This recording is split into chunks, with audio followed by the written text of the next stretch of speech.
Hi everyone, today I'm in country New South Wales in a little town called Coonamble, and I've been coming out here to Coonamble for over 10 years now, thanks to fellow lightworker Sue Swanee, who invited me out after meeting me on the Gold Coast to come and do some readings for the locals. Thank you, Sue. I may never have visited this lovely little town if it hadn't been for you. Now, in that 10 years, I've got to know some of the locals quite well, and one of those locals is local legend Angie Little. Quick-witted, funny and sometimes unfiltered, but always ready to lend a hand, Angie is a true blue Aussie Sheila. And today I'd like to introduce you to Angie and her amazing journey as a local volunteer who tirelessly gives her time, energy to this little town and its people and visitors. Hi Angie, you've been volunteering in the local community for a long time now, so give me some background on how it all started. Okay, I've worked at the museum for 32 years and 4 months. It originally started when Bruce and I went to the Heritage Day held at the museum. It was a long weekend in October. We've never been to the museum, and I'm born and bred here. We were impressed with what they had there, and on all the walls they had volunteers needed urgently. And we just kept looking around. I spoke to some of the ladies there and they said, yeah, we need volunteers. All our members are elderly and we need just new blood. And I worked at the Roadhouse at the time and I always had Wednesdays off. So I thought, well, I'll give Wednesday a go. It was only for a few hours, it's not all day. And so it started from there. So I worked on Wednesdays and I've been there ever since and I wouldn't leave the place. It's me, it's something I really love. So 34 years? 32 years, 32 4 months. Years, sorry, 32 yes, years, 32. 4 months. Yep. That's amazing. It is. And I'm shocked that I'm still there. So Angie, there's a lot of people that couldn't be bothered doing what you do because volunteers just don't get paid. They don't. So what's your inspiration? Just look around this town. So much history. And if it wasn't for the museum, I wouldn't be doing the volunteer work as long and as enthusiastic as I am, because being born and bred here, I just know the basic history of what Mum and Dad have told me. But you go into the archives, go in the library, do some reading, and even at the museum what they had there's so many stories that haven't been brought out to the public. That's what I want to do, introduce it to the town to educate them of what the history is entailed here in Coonamble. We've got so much. And there's always a story behind everything. I might find a map or an item just sitting in the archives, not doing anything. There's a story behind that. Who owned it? Where did it belong? What did it do? And that's how I get it, the inspiration. It's just learning more about the history of our town. Amazing. Love and it. you're wanting to get that history to the town and exactly. Yep, and speak your words. Yes, exactly. And that's exactly what I'm yes. doing by getting you out. So, okay, Angie, everyone has a story, and it could be a funny one or your most memorable one. So tell me, what's your moment? Okay, funny, I cannot pinpoint a specific funny event that happened at the museum, other than the school children coming asking funny questions, and I have a bit of a giggle. Mine is, I tend to go for more memorable as history. Again, history that's not been told, and I want to get it out there. And one of the ones that hit me at first was the 29 fire. I didn't learn about it at school. Mum and Dad never told me, although they came to Australia in 1950. I wasn't told about it, and then I read more and read more and read more, and I find so much information. And then at the time in 85, we never had the internet, and that came about 2003, I think, at the museum. So I started Googling and more information came. And I had accumulation of information that I wanted to get up on the wall, plus get it out in the Coonamble Times and get it relived again. So it was stories like that that I thought had to be brought out. And the other one that affected me as well was the murder of John Mitchell. He was a constable here at the police station, and he's buried in our old cemetery, the bottom of Warriner Street. And he had a huge headstone, and in 1970 the Red Scheme came, and work was done onto the old cemetery because of rabbit plague and everything, and his headstone was brought to the museum about 1973, and I hadn't started then. So I heard this story by a neighbour of mine. He helped 2 shire workers with a truck and lifted it from the old cemetery to the museum, and they said they left it near the boxing ring, and the boxing ring was in the centre of the museum at the time. So I thought of poking rods down, trying to find it. It may have sunk down after all those years. No, couldn't find it. Got a detector to try and find anything hard, solid item down there. Nothing. What happened to the headstone? The plea goes out in the paper, put it out on the Facebook wall. Even got in contact with South Australia, Melbourne, Sydney, police archives to see if a headstone of John Mitchell was taken to some museum to be restored. Mm-hmm. And their family, the Mitchell family, come every 2 years to pay their respects to John. And there's no headstone there, it's just plain ground, but I know exactly where he's buried. And they, again, excited that I'm stirring up a bit of trouble trying to find his headstone. No one knows where he is, so I laid that to rest. I thought one day it may come back up. Mm. But the other, excuse me, the other story, it had me in tears. I went down the archives one day just to find something more to do a story on, and I found a calendar. Now this is the calendar on the top, and at the bottom it had the squares of each month, and it was 5 bob. And this was made in 1915. And it was about a young boy, William Baccon, and he lived out at Dead Man's Waterhole out in the Pilliga Road. See, I'm jumping the gun here, but I thought, well, what's behind this other than trying to raise money for the school for this family, the Baccon family? So I took it to work, did some Googling, couldn't find any information in the museum in their little paperwork there, paper trail. And I thought, no, I'm going to do a bit of digging, find out where this Dead Man's Waterhole is, and do some research, maybe go out there, find out what the neighbours heard and so forth.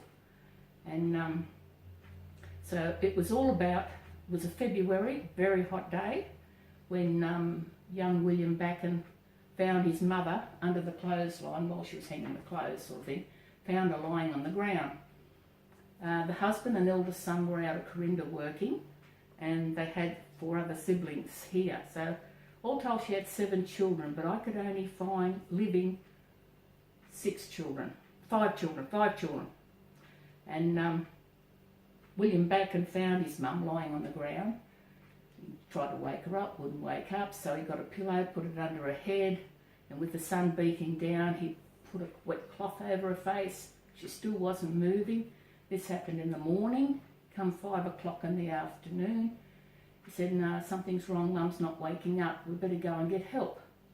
So he gets his little billy cart, box cart, puts his 2 youngest siblings in it, and his other little brother, younger than him, mind you, William was only 10 and a half at the time, just walked on the dirt road, no shoes, for 6 miles to get help to the nearest neighbour, and said, Mum's not waking up, she's lying on the ground.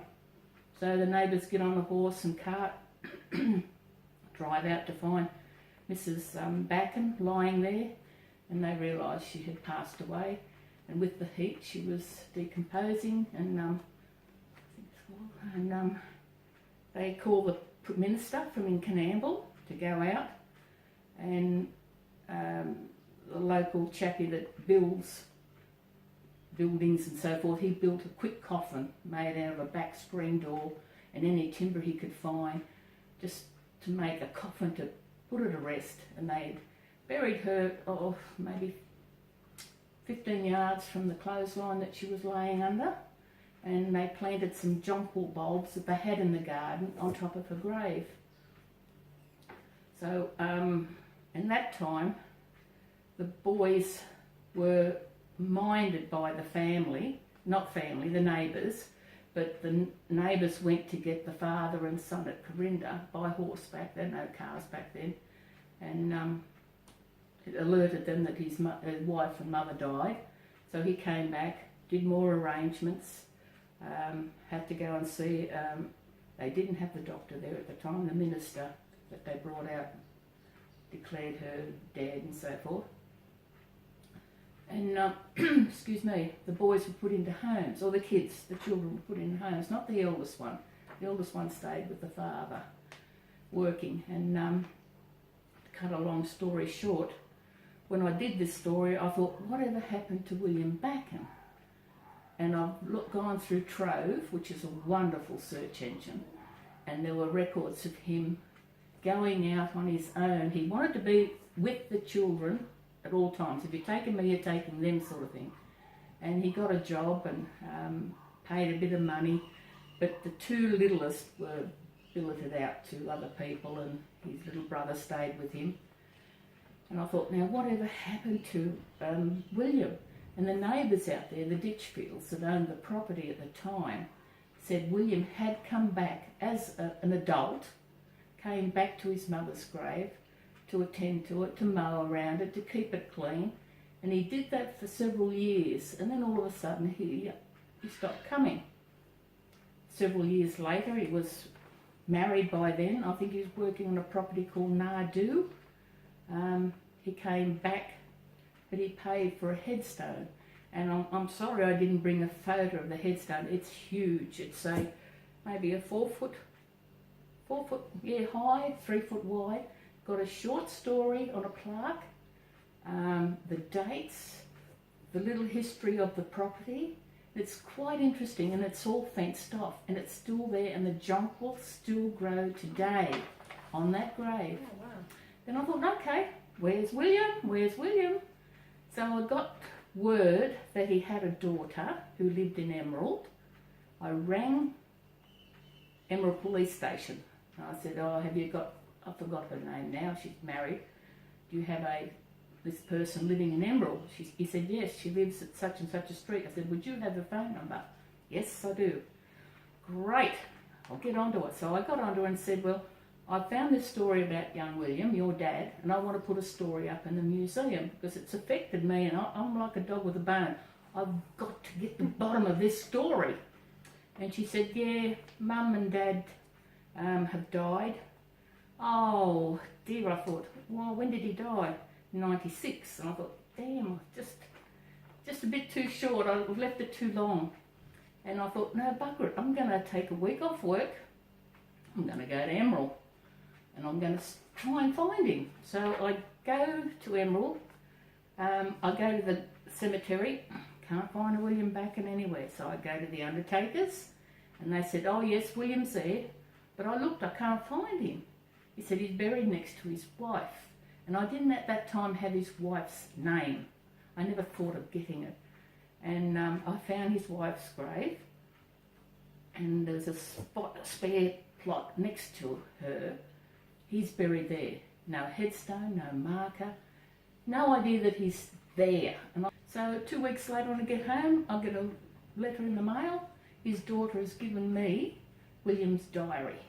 Oh. And it's all of the cuttings that happened when he was a child, and pictures of him when he was at Nadu.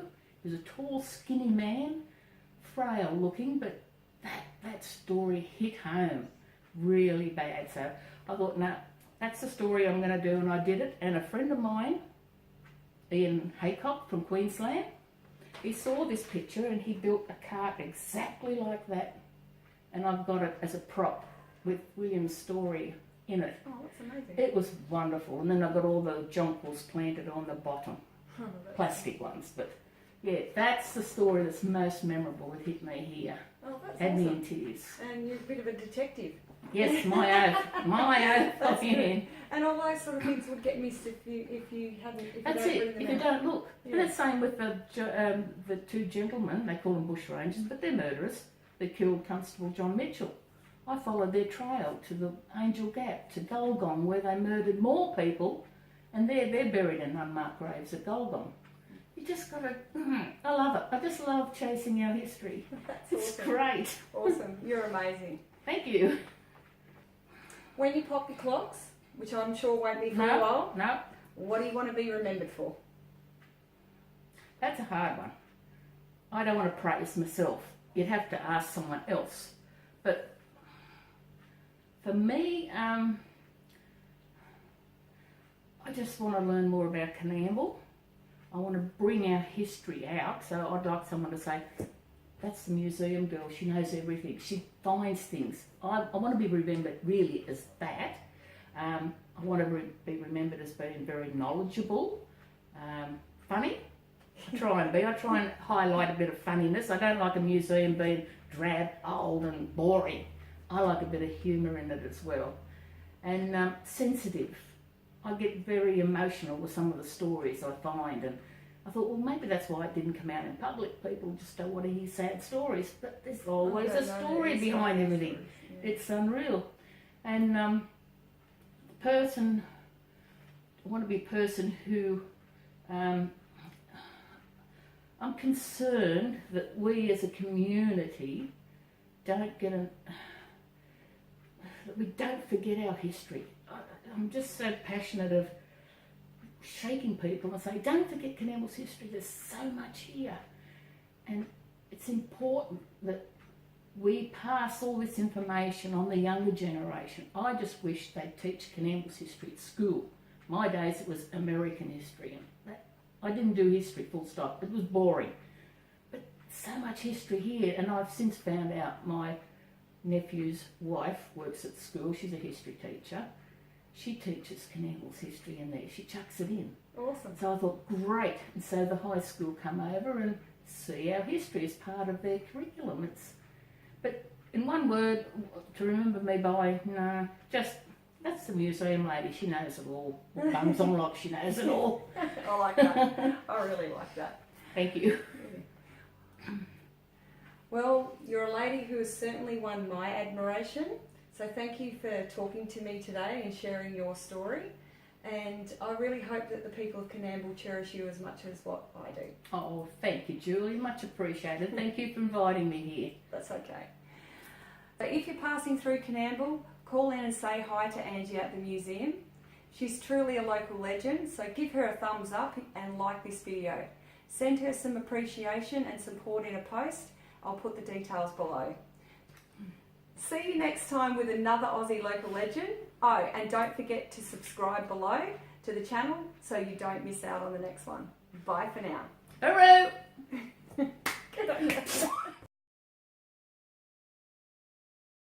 Hi everyone, today I'm in a country town called, see? Take two!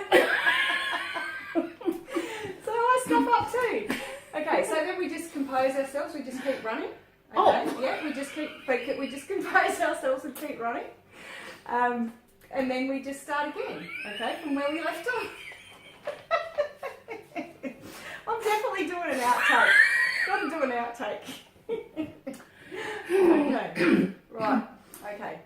Hi everyone, today I'm in a country, New South Wales. Oh God.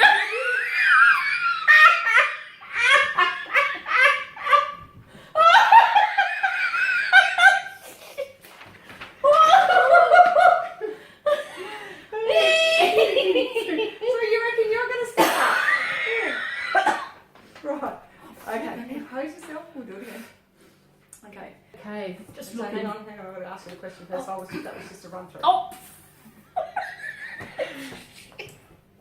Oh, so I've got to put these in an outtake. Yeah. See you next time for another Aussie local legend, and don't forget to